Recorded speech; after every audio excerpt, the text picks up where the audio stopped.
Aujourd'hui on se retrouve pour la review du Gans 356. Donc c'est parti. Donc on va commencer par la boîte. Donc la boîte, comme vous voyez, elle est spéciale parce qu'elle est en plastique et elle a une forme pas comme les autres. Voilà. On met nos mains, enfin nos doigts sur les petits ronds et voilà.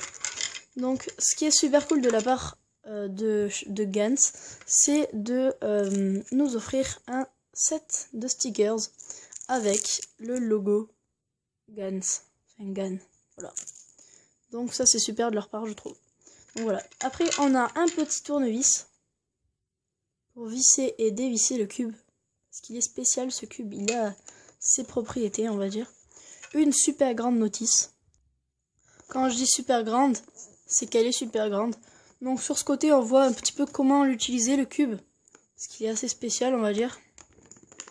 Et puis de l'autre côté, ils nous apprennent à le faire en fait. Mais ça ne nous intéresse pas vu qu'on sait déjà le faire. Et je tiens à signaler que tout n'est pas écrit en chinois. Il y a aussi des choses écrites en anglais. Donc voilà, c'était le petit bonus. Et on peut voir aussi sur le couvercle de la boîte un G, un A et un N. Donc pour signifier Gan. Voilà, donc c'est le logo mais sur une boîte. Donc je trouve ça assez stylé. Donc voilà. Donc maintenant on va passer au cube. Donc vous pouvez voir le logo sur le cube. Donc voilà. Les couleurs, c'est les mêmes couleurs que les Dayan et les Shengshu à peu près. Donc c'est des couleurs assez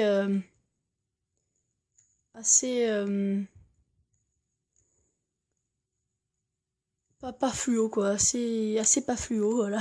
C'est pas français mais c'est pas grave. Donc voilà, donc du blanc, du rouge, du orange, du bleu, du vert et du jaune. Voilà, c'est des couleurs assez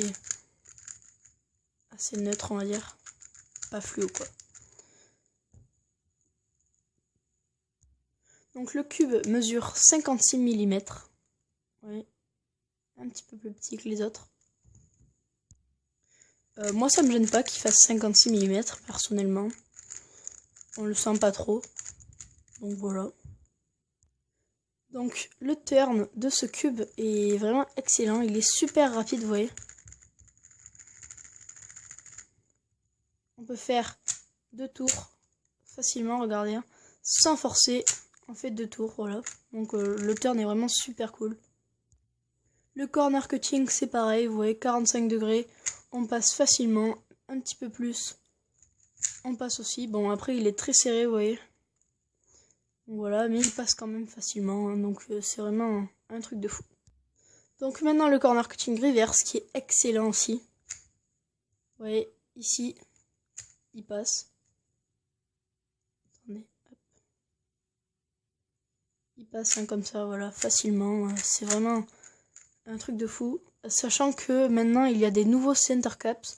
Donc ça c'est les center caps V1. Mais il y a des center caps V2 qui améliorent encore plus le corner cutting.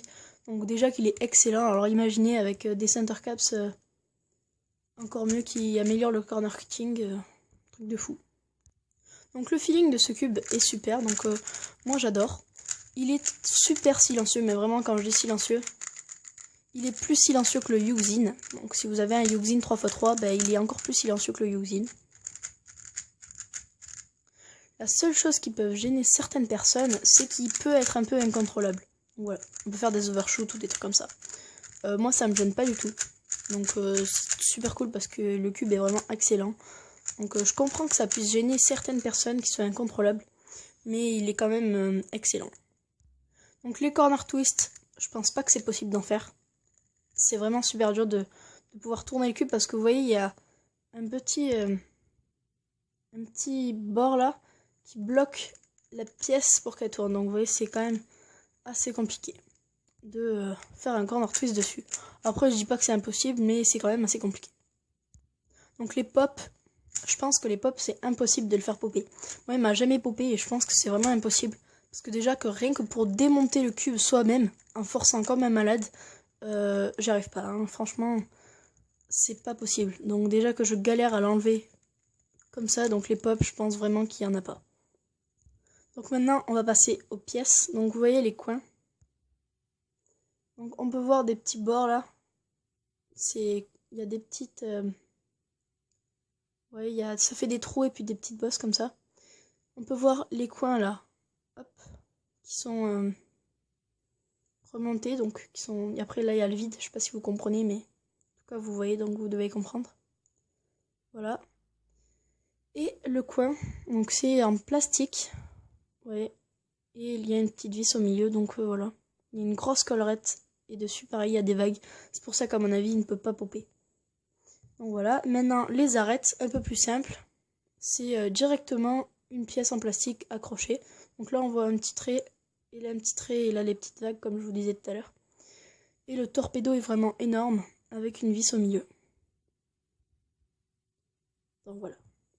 Maintenant l'intérieur du cube, donc on peut voir du lubrifiant, et on peut voir à l'intérieur le corps, une boule en plastique, et au-dessus comme des espèces de boules par-dessus avec des pics en fer. Donc voilà. Et on peut voir que les pièces elles rentrent vraiment les unes sur les autres. Enfin voilà. C'est vraiment très bien assemblé. Vous voyez quand on les assemble, l'arête se fixe en fait dans le coin. Vous voyez, ce qui évite encore plus les pops. Et après elle tourne comme ceci. Ce cube est unique parce que vous voyez, la vis ne se visse pas avec un tournevis ordinaire. Vous voyez, avec un tournevis comme ça ne marchera pas. Alors qu'avec son propre tournevis, vous voyez qu'elle a spécialement pour elle, ce cube est vraiment spécial. Hein. On peut dévisser et revisser comme ceci, donc comme si c'était un petit peu un hélicoptère, vous voyez, hop là, vous le tournez, et voilà. Et les center caps, le truc spécial qu'ils ont, c'est qu'ils ne s'enlèvent pas par la face latérale, vous voyez, comme ça. On les enlève en diagonale, sur les bords, vous voyez. Ici. On les enlève ici, voilà. Donc maintenant, on va passer à un des seuls inconvénients de ce cube, je pense, c'est le prix. Donc ce cube, il coûte 20 € environ en fonction des sites. Donc voilà, c'est quand même assez cher pour un 3x3, mais après, si vous voulez la qualité, il faut mettre le prix, quoi. Mais vous pouvez vous procurer pour moins cher un Tang Long, qui est quand même super bien aussi. Donc voilà, si vous avez 20 € à mettre dans un 3x3, n'hésitez pas, vous prenez directement le Gans. Mais si vous devez réfléchir, franchement, je sais pas. Donc comme je disais, le problème de l'instabilité sur ce cube, vous voyez. On peut voir qu'il, sans appuyer sur les pièces, juste en bougeant un petit peu comme ça, il est très instable. Vous voyez, il bouge un petit peu tout seul, on va dire. Voilà. Donc voilà, donc je vais faire un petit résumé. Donc ce cube est super rapide, il a un très bon corner cutting, reverse et normal. Il ne pop pas, il ne corner twist pas. Il est un petit peu instable, pour ceux que ça dérange, c'est vrai que il est instable. Moi ça me dérange pas.